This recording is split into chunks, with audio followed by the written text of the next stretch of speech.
So Jeff, you guys, last year you guys were grinding away, but you didn't have the playoffs. You didn't have the carrot of the playoffs. This year, you do, and you clinched. What does that mean to you?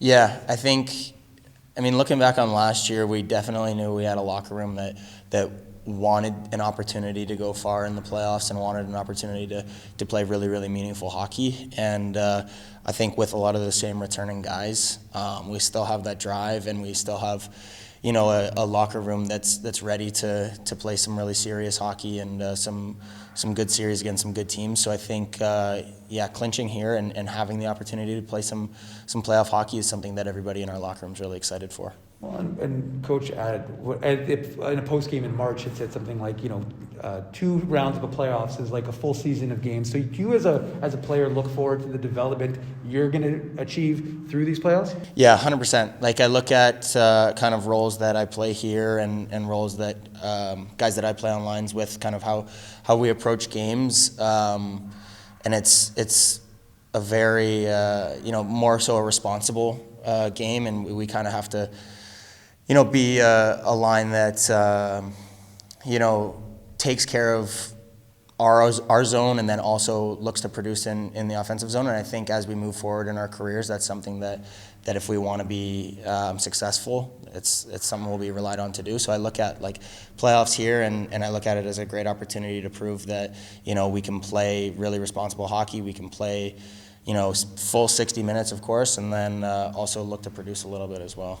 And Coach was just saying about the uniqueness of this group and how close you guys are and how excited everybody is genuinely when guys get the recall. So what did it mean for you when you saw Mike Yesselman make his first, 4th year as a pro, but make his NHL debut in Montreal? Yeah, Mikey's a guy that it's like, I don't know where he gets his energy from, but every game this year, the guy is flying. He's first into battles. He's chippy, and he's a guy he's been called up a couple times this year, and he hasn't gotten his shot. So it's as soon as I saw, the hole needed to be filled, and Mikey getting that call, it was like send him an immediate text, be like, man, like you deserve this. Go out and make the most of it, because he's a guy that does. He shows up every day and he works, and he's a huge part of the reason we have success here as well.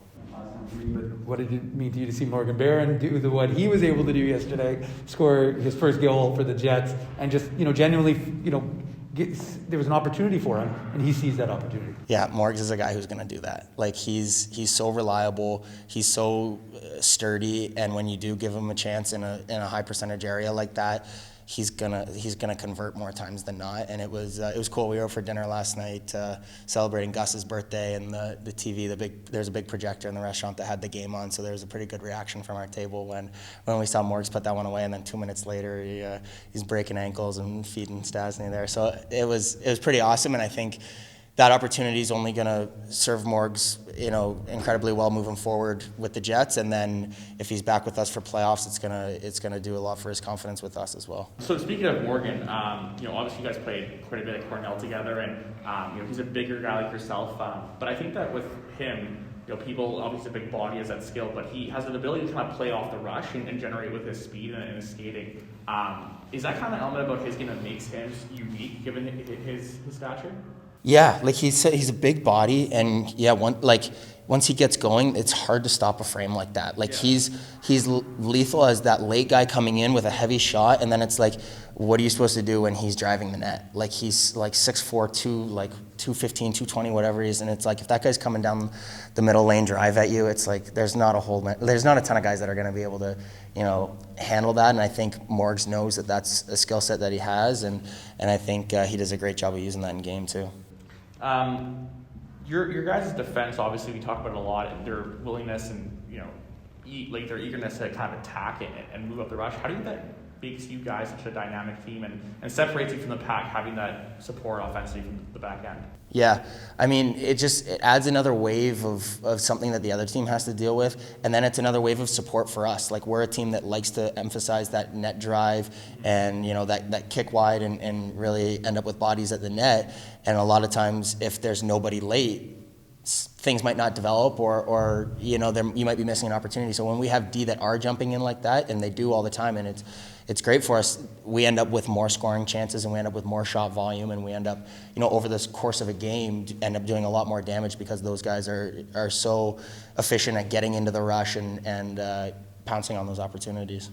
You mentioned there about how Morgan was like a sturdy kind of player and reliable and whatnot. For Winnipeg Jets fans that I'm sure are just starting to Google Morgan and get familiar after last night's game, what do you think on top of that is kind of what will translate the best to the NHL in his game? Yeah, the reliability. Like, he's sturdy, reliable. It's kind of the same phrase, but it's the guy's responsible. He's a smart player, and he processes the game really, really well. And I think he's someone that, as much as he can score and he can produce that offense, I think he really prioritizes making sure that he's taking care of his own zone first, and then, like Dave said, off the rush, a lot of times through that transition of taking care of your own zone, ending up on a rush heading towards the offensive zone is where he likes to implement his offense too. So I think he's just got such a strong 200-foot game that I think he could fit in anywhere in the lineup.